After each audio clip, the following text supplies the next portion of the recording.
data awal memang sangat minim. Kalau dibilang perampokan, memang ada yang dirampok. Ini mengarah kepada yang bukan seperti pencurian biasa.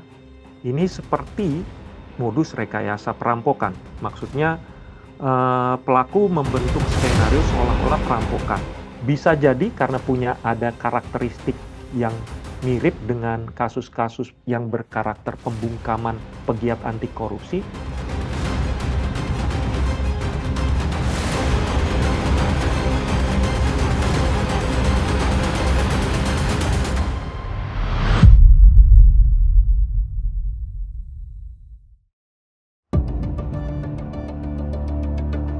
Kasus tewasnya Ermanto Usman, warga perumahan Prima Lingkar Asri, Kelurahan Jati Bening, Kecamatan Pondok Gede, Kota Bekasi, menyisakan tanda tanya.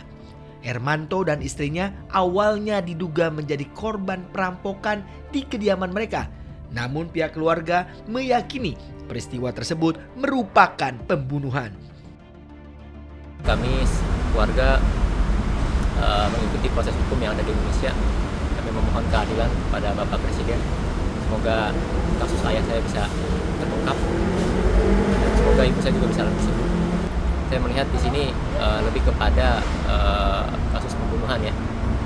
Jadi saya tidak melihat adanya unsur perampokan di sini, gitu, karena tidak ada satupun benda yang dalam tanda kutip bisa saya sampaikan itu hanya benda-benda yang bisa kita ganti gitu. Misalkan saya kehilangan handphone, saya bisa trace, kemudian saya kehilangan apapun saya bisa ganti, tapi tidak dalam seperti surat-surat atau apa, semua masih aman. Mas, sejauh ini kan ada narasi liar kalau Bapak itu menangani hal-hal yang itu kasus-kasus korupsi besar gitu, Mas.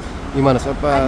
Sebelumnya seperti apa, Mas, gitu, Mas? Mungkin ada masalah atau gimana, Mas? Karena ini kan kalau dibilang perampokan, barang nggak ada yang hilang. Ya. Kan Bapak juga serikan pekerja. Terkesan seperti jadi target gitu, Mas. Tanggapannya, Mas? Ya, ayah saya salah satu pensiunan dari PT JICT, anak perusahaan dari Pelindo. Sebetulnya saya mengikuti perkembangan apa yang ada di ayah saya tidak terlalu detail ya. Jadi mungkin saya tidak bisa memberikan klarifikasi lebih dalam, tapi apa yang dilakukan ayah saya adalah suatu hal yang kami tahu bersama seperti apa resikonya. Karena ayah saya coba untuk membuka kebenaran. Ermanto tewas di kamar rumahnya Senin pagi 2 Maret 2026 lalu. Istri Ermanto ditemukan dalam kondisi kritis tak jauh dari jasad suaminya. Saat itu diduga kedua korban menjadi korban perampokan. Dari hasil olah TKP, petugas Satreskrim Polres Metro Bekasi Kota dan Polda Metro Jaya menemukan sejumlah barang bukti.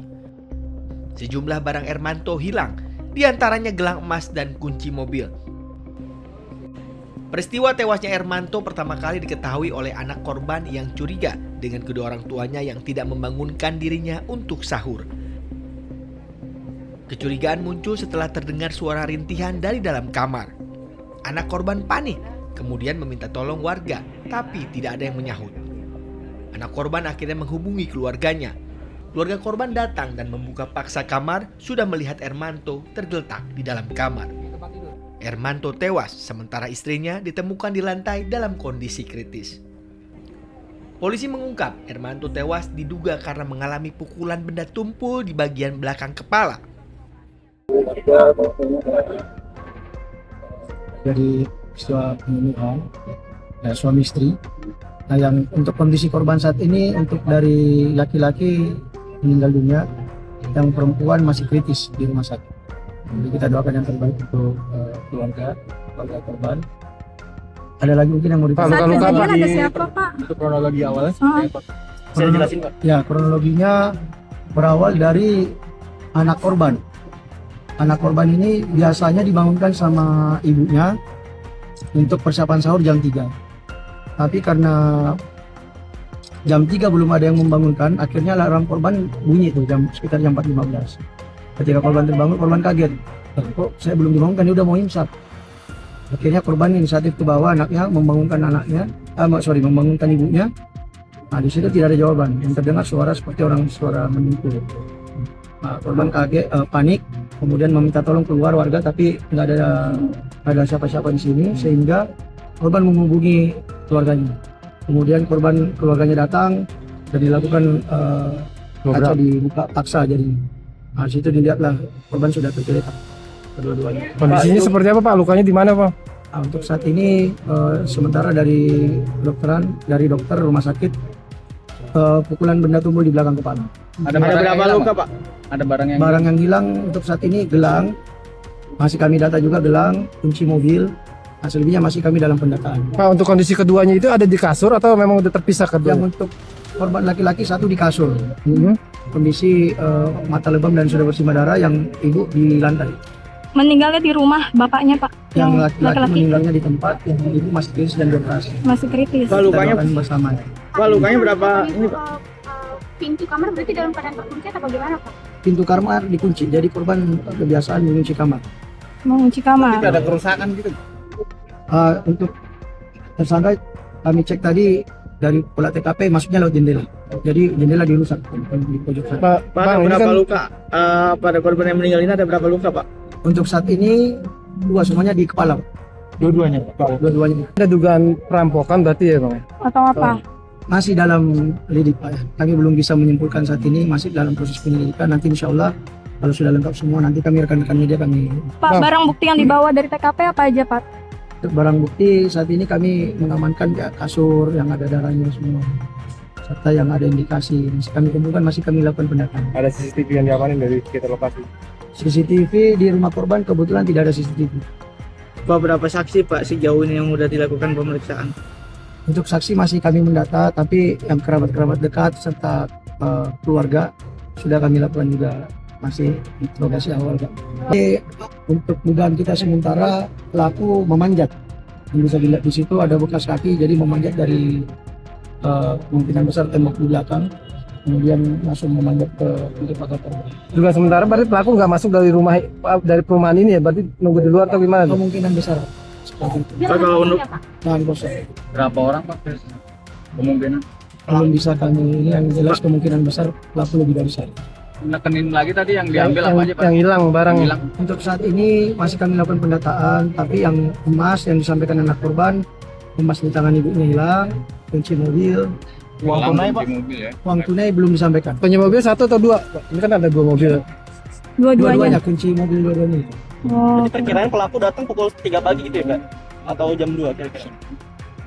Belum kami bisa sebutkan. Pengisi daya itu dari teman-teman kerabat keluarga korban yang tadi membantu. oh, Karena pada netes. saat mau mengevakuasi mayat kan terhalang sama cas mobil. Jadi berupaya dibuka, cuma itu harus menggunakan kunci, sedangkan kuncinya enggak ada. Oke. Berarti meninggal di dalam kamar gitu Kak? Yang laki-laki menggunakan. Hermanto merupakan aktivis yang getol menyuarakan hak buruh saat masih bekerja di pelabuhan. Lalu, bagaimana kriminolog melihat kasus ini? Ya, polisi masih terus menyelidiki kasus meninggalnya Hermanto Usman ya. Korban diduga ya, korban perampokan atau pembunuhan. Itu mungkin polisi saat ini masih terus melakukan penyelidikan ya. Korban ditemukan meninggal dunia di rumahnya di wilayah Jati Bening, Pondok Gede, Kota Bekasi. Bersama saya sudah ada kriminolog Bang Andre Nenggolan. Nanti kita akan coba Bang Andre untuk diskusi Bang soal kasus ini nih Bang. Di kacamata Bang Andre sendiri melihat kasus perampokan maut tanda kutip ya di Bekasi, atau ada juga yang menyimpulkan keluarganya bilang ini pembunuhan. Nah, di kacamata Bang Andre seperti apa nih Bang? Ya, dari saya sendiri melihat ini memang kasus ini kan masih baru ya. Saya lihat juga melalui pemberitaan di media itu masih belum benar-benar terlihat seperti apa kronologis kasus ini terjadi. Namun memang ada beberapa temuan yang ditemukan oleh penyidik dan bahkan dari informasi dari keluarga korban. Ya, kalau saya lihat memang temuan itu menunjukkan ada ciri kejahatan yang terencana, bukan pencurian biasa. Misalnya keluarga korban melaporkan tidak ada barang berharga, misalnya seperti, maksud saya berharga dalam artian signifikan bagi mereka, misalnya dokumen yang penting atau hal-hal yang berharga lain, meskipun ada beberapa pemberitaan mengatakan ada perhiasan berupa gelang emas, meskipun ada pemberitaan lain tidak menyebutkan hal itu. Namun dengan mereka juga mengatakan bahwa berangkas itu aman, tidak ada yang rusak. Nah ini yang bagaimana pihak keluarga sendiri menyatakan bahwa ini kemungkinan bukan perampokan. Nah kalau kita bicara dalam konteks tindak pidana pencurian biasa misalnya, pelaku itu umumnya mengambil barang bernilai tinggi. Itu tipikal pencurian, sehingga meninggalkan berangkas utuh dan hanya menggasak kunci mobil tanpa mobilnya, dan itu juga menjadi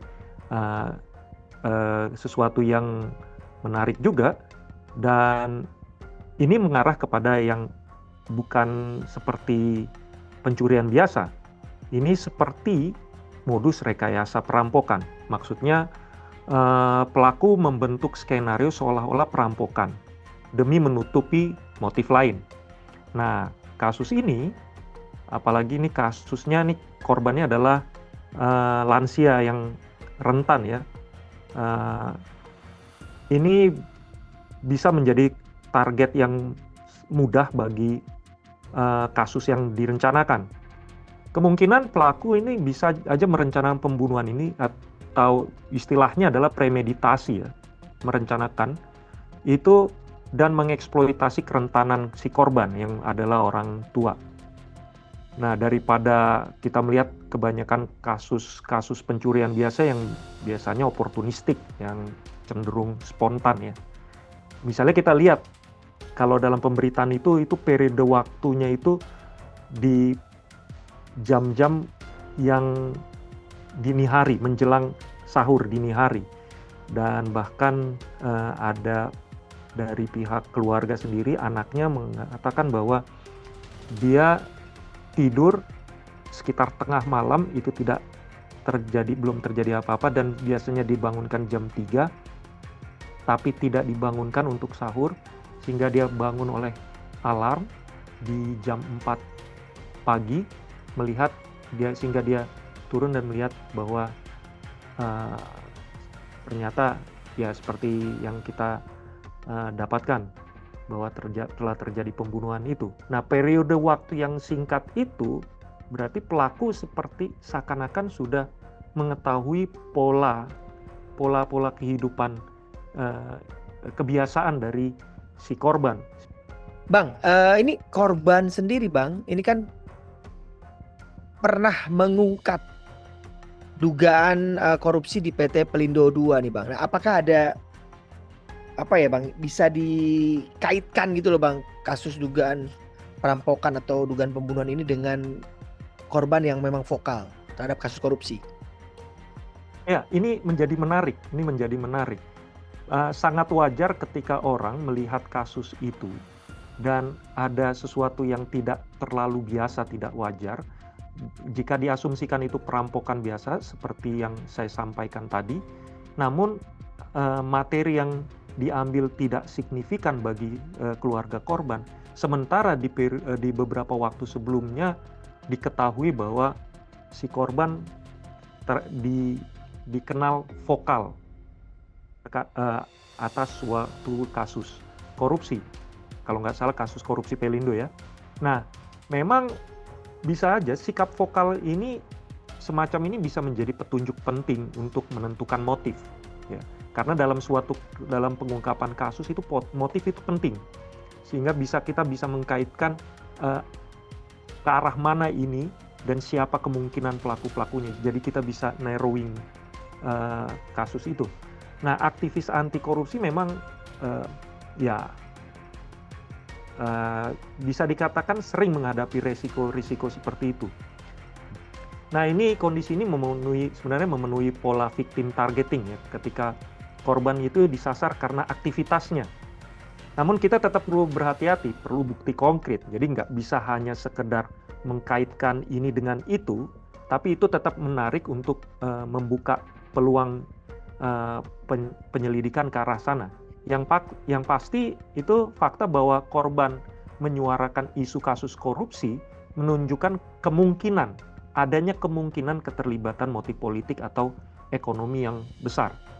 Nah, dengan kata lain, politik atau jaringan korupsi bisa saja menjadi latar dari itu semua, latar dari kasus, sehingga polisi ini perlu mendalami jejak aktivitas korban.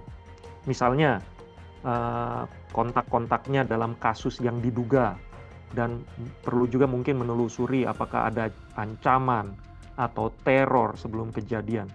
Sehingga dalam aspek teknis misalnya, polisi mungkin perlu mencermati bahwa kasus ini tidak hanya pencurian biasa, membuka peluang itu, tetapi bisa juga bisa melihatnya sebagai upaya untuk menghentikan kasus korupsi misalnya dengan cara kekerasan. Jadi tetap polisi, penyidik misalnya, tidak hanya berfokus kepada isu pencuriannya, tetap membuka peluang untuk berpikir ke arah sana. Kita kalau melihat kasus-kasus seperti ini, kita punya banyak contoh. Nggak usah jauh-jauh dari di mana-mana ya, di luar negeri, di Indonesia, upaya istilahnya kalau saya mau menggunakan istilah pembungkaman atas kegiatan untuk bersuara itu di Indonesia cukup banyak contohnya. Misalnya aktivis HAM Munir misalnya ya, atau seingat saya ingat juga dengan aktivis lingkungan Gottfried Siregar kalau nggak salah, beberapa tahun yang lalu. Tidak lama juga ada PNS di Semarang yang ditemukan meninggal, terbunuh dengan kondisi mengenaskan ketika dia dalam situasi sebagai saksi kasus korupsi. Nah, ini menggambarkan pola-pola serangan terhadap korban vokal atau pihak-pihak yang diantisipasi memiliki informasi yang bisa mengarahkan sesuatu yang lebih besar.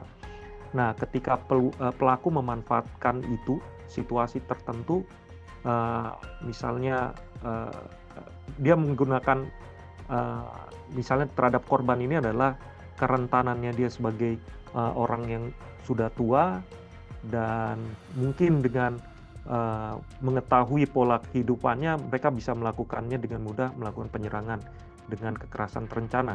Nah, contoh ini menggarisbawahi bahwa membongkar skandal ya, kasus korupsi misalnya, atau pelanggaran HAM seperti tadi, atau lingkungan, itu bisa aja membuat orang menjadi target serangan terencana atau premeditasi ini. Kalau sebagai kriminolog sendiri, Abang melihat kasus ini tuh dugaan pembunuhankah atau memang dugaan perampokan? Dari melihat data awal. Data awal, ya seperti saya sampaikan tadi, datanya memang sangat minim. Kalau dibilang perampokan, memang ada yang dirampok. Kalau dibilang pembunuhan, memang ada yang terbunuh. Nah, kembali lagi, memang ini terlalu awal untuk langsung menyatakan apakah ini perampokan pembunuhan. Ya, saya bisa bilang perampokan dan pembunuhan karena dua-duanya terpenuhi. Ada yang hilang secara material, ada yang hilang secara material, dan ada yang hilang secara nyawanya. Namun untuk menentukan seberapa besar ini lebih mengarah kemana, motif menjadi penting. Jadi memang untuk mengarahkan itu akhirnya perampokan mengakibatkan kematian, atau memang tujuannya kematian terus tapi dia mengambil keuntungan sedikit dari tujuan utamanya pembunuhan itu, nah itu nanti hasil investigasi dari penyidik lah yang menentukan itu. Saya memang hanya pada saat ini hanya melihat bahwa bisa jadi ada peluang untuk mengkaitkan peristiwa itu dengan mengkaitkan peristiwa pembunuhan itu dengan aktivitas korban. karena pemberitaan yang terlihat itu juga dan aktivitas-aktivitas sebelumnya, bahkan aktivitas dia berkaitan dengan anti korupsi itu masih belum jauh dari ini, masih hitungan bulan di akhir tahun lalu kalau nggak salah. Jadi itu masih fresh. Hingga kini polisi menghadapi sejumlah kendala dalam mengungkap kasus tewasnya Ermanto. Salah satunya karena minimnya barang bukti di lokasi kejadian. Kita tunggu apakah benar tewasnya Ermanto adalah kasus perampokan biasa atau malah kasus pembunuhan yang saat ini jadi perbincangan publik.